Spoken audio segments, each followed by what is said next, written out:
মালিক ইবনে দিনার রাহমাতুল্লাহ আলাইহির জীবনী পড়ে দেখো গো, ইরাকের সেই বিখ্যাত ওলি যিনি মদ খায়া মাতাল হইয়া রাস্তা রাস্তায় পড়ে থাকতো। এটা লম্বা চূড়া ঘটনা, আমি সেই দিকে যাচ্ছি না। মালিক ইবনে দিনার রাহমাতুল্লাহ আলাইহিকে আমার আল্লাহ হেদায়েত দিয়েছে। শুধু হেদায়েত না, যুগ শ্রেষ্ঠ ওলি আমার আল্লাহ মালিক দিনারকে বানিয়ে দিয়েছেন। জোরে বলুন সুবহানাল্লাহ।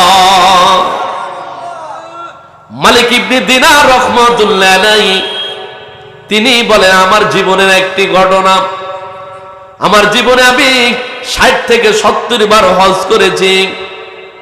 আমার এই জীবনে 60 থেকে 70 বার হজ করার পরে আমার জীবনে একটি ঘটনা, আমার জীবনটাকে আমি কোশ্চেন গেল বলবো না।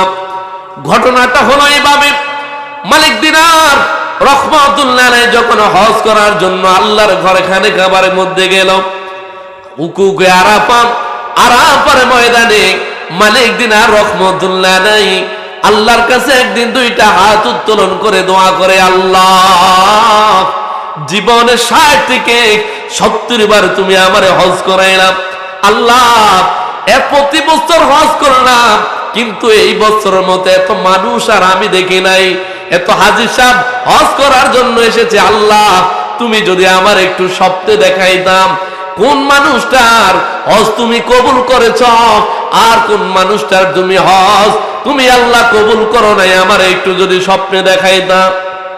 মালিক দিনার রাহমাতুল্লাহ আলাইহি আল্লাহ পাকের মহান ওলি ছিলেন। এই মালিক দিনার রাহমাতুল্লাহ আলাইহি আরাফার ময়দানে হাদিসের ভাষ্য অনুযায়ী হাদিসের মধ্যে রয়েছে, আল্লাহ হাবিব বলেছেন, আরাফার ময়দানে যেই মানুষটা আল্লাহর কাছে দাঁড়াইয়া যেই দোয়া করবে সেই দোয়া আমার আল্লাহ কবুল করে নেবেন। জোরে বলুন সুবহানাল্লাহ। মালিক দিনার রাহমাতুল্লাহ আলাইহি যখন এইভাবে দোয়া করিয়া আরাফার ময়দানে রাত্রি বেলায় ঘুমাইল গো, ঘুমের ঘরে মালিক ইবনে দিনার রাহমাতুল্লাহ আলাইহি স্বপ্ন দেখতেছে, আল্লাহ পাকের ফেরেশতারা বলতেছে, ও মালিক দিনার এই বছর প্রতিটি মানুষের হজ আমার আল্লাহ কবুল করে নিয়েছে, শুধুই মাত্র একজন মানুষ ব্যতীত। কতজন মানুষ? তাহলে আপনি একটু হিসাব করেন, এই প্যান্ডেলের মধ্যে আপনারা এতজন মানুষ আছেন, এখন যদি আল্লাহ পাকের ফেরেশতারা আসিয়া বলে আপনাকে আল্লাহ জীবনে আপনার জীবনের গুনাহ মাফ করেছে, সবার জীবনের গুনাহ মাফ করে দিয়েছে শুধু একজন ছাড়া, তাহলে বলেন তো যে মানুষটারে আল্লাহ পাক মাফ করে নাই ওই মানুষটার দুঃখ ছাড়া আর কোনো কিছু আছে? তার ভালো নসিব না খারাপ নসিব? কথা বলেন, খারাপ নসিব না ভালো নসিব? তাহলে একটু চিন্তা করেন বাবা, লক্ষ লক্ষ হাজী সাহেবদের হজ আল্লাহ কবুল করেছে শুধুমাত্র একজন ছাড়া, তাহলে মানুষটা কত দুর্ভাগা। অপূর্ব ভিড়ার ভাইয়া ভালো করে শুনে নাও গো, ভালো করে বুঝে নেন। মালিক দিনার রাহমাতুল্লাহ আলাইহি স্বপ্ন দেখার পরে ঘুম থেকে জাগ্রত হইয়া আমার আল্লাহর কাছে আরেকটা দরখাস্ত করলেন, আল্লাহ কোন ব্যক্তির হজ তুমি কবুল করো নাই আমার একটু স্বপ্নে যদি বলতাম। ফেরেশতারা মালিক দিনার রাহমাতুল্লাহ আলাইহিকে বলে, মালিক দিনার রে, হারুন বলকি নামক বলকের দেশে একজন ব্যক্তি হারুন নামক, ওই হারুন বলকির হজটা আমার আল্লাহ কবুল করে নাই। জোরে বলুন নাউজুবিল্লাহ।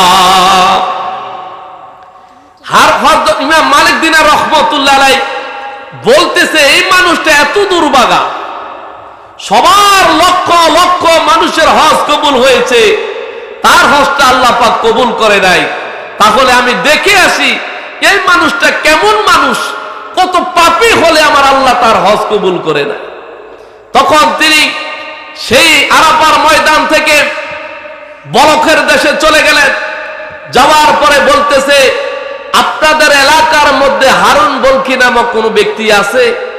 তখন এলাকার মানুষ বলতেছে, আপনি কাকে খোঁজ করতেছেন?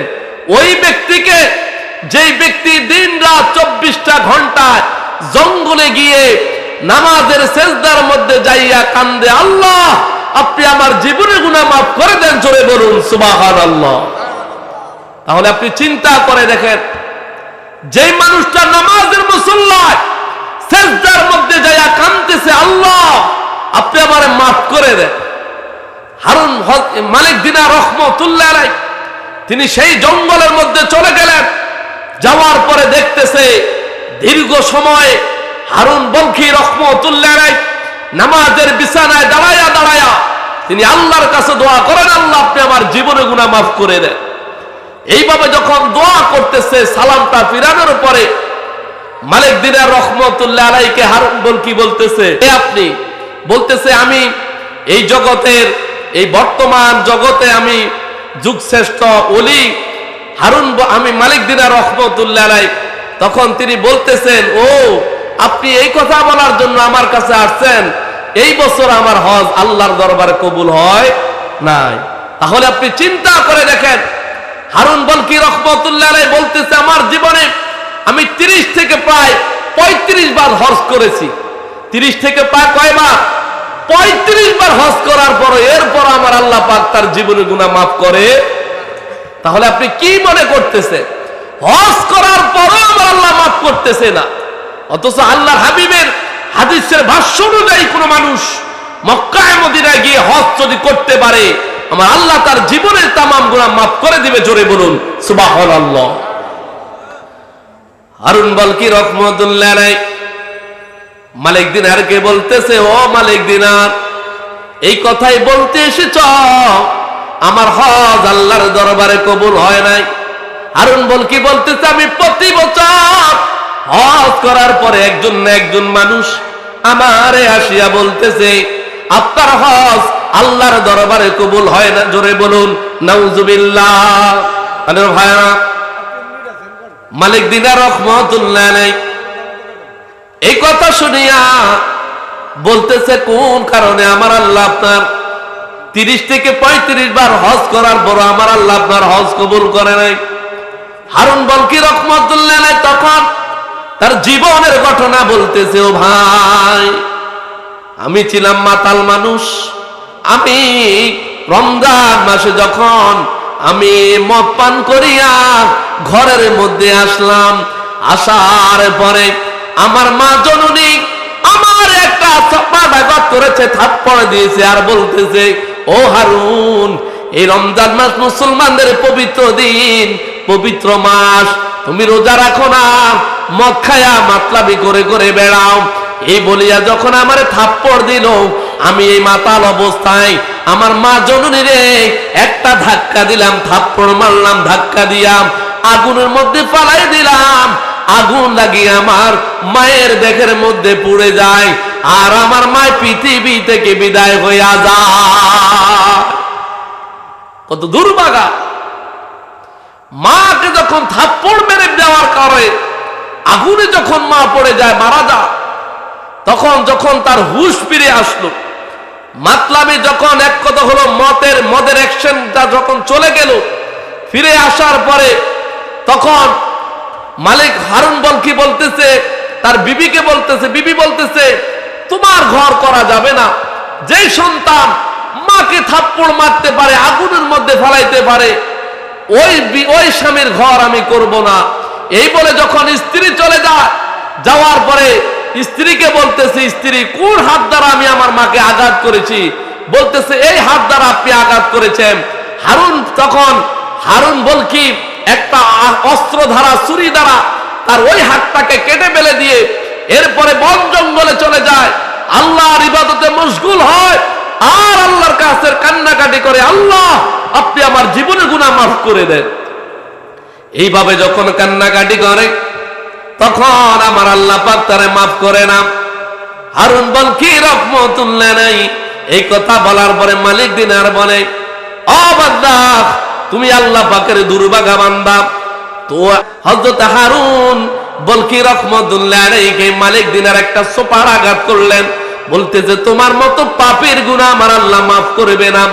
এই বলিয়া যখন হযরত হারুন বলখি রহমতুল্লাহ আলাইহি এভাবে আঘাত করিয়া মালিক দিনার যখন চলে যায়, যাওয়ার পরে স্বপ্নের মধ্যে আল্লাহ পাকের ফেরেশতারা বলে, ও মালিক দিনার তুমি কেন হারুন বলখিকে তুমি নিরাশ করে চলে আসেছ? আল্লাহ পাক পবিত্র কোরআনে বলেন, লা তাকনাতু মির রাহমাতিল্লাহ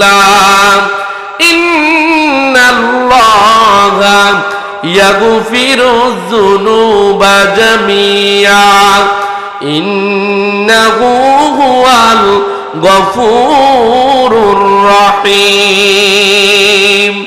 আল্লাহ পাক বলে, বান্দারে আমার রহমত থেকে নিরাশ হইও না, যতই তুমি গুনাহ করো রে। আল্লাহ পাক বলেন, ও মালিক দিনার, আমার হারুন বলকিকে বলো রে, আমার হারুন বলকিকে বলো তার মা বাবার কবরের পাশে দাঁড়াইয়া দোয়া করার জন্য, তার মায়ের কবরের পাশে দাঁড়াইয়া মায়ের কাছে মাপ পাওয়ার জন্য। যদি কবরের পাশে দাঁড়াইয়া মায়ের কাছে মাপ চায়, তাহলে মা জননী কবর থেকে তাকে মাফ করে দিবে। জোরে বলুন সুবহানাল্লাহ।